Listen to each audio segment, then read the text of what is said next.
Please hit the bell alone with the subscribes button as you listen.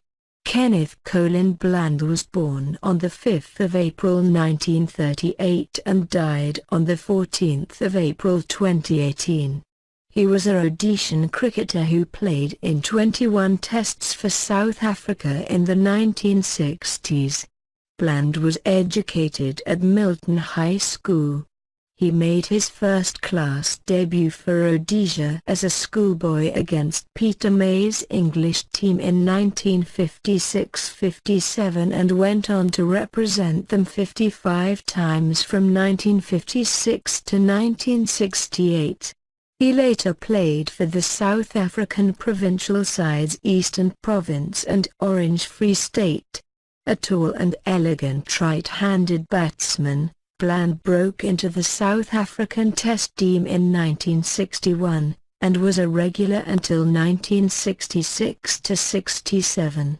As South Africa in the apartheid era played Test cricket only against England, Australia and New Zealand, his career was restricted to just 21 tests, in which he scored 1,669 runs, including 3 centuries.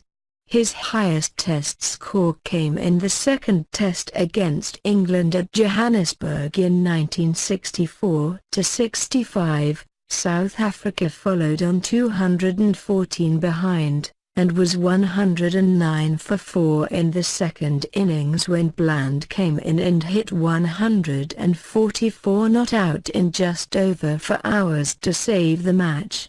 Bland's chief fame, though, rested on his fielding.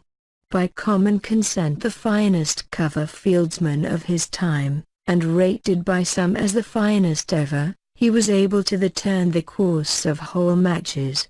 His spectacular run out of Ken Barrington in the Lord's Test of 1965, followed by a similar dismissal of Jim Parks, may have prevented England from establishing a match-winning first innings lead, the match eventually being drawn. Brian Johnston recalled the 1965 tour. For the first time I heard people saying that they must go to a match especially to watch a fielder. Bland was a Wisden Cricketer of the Year in 1966. He is one of only 2 players so honoured. The other is Stuart Surridge, to be depicted in the accompanying portrait fielding, rather than batting, bowling or keeping.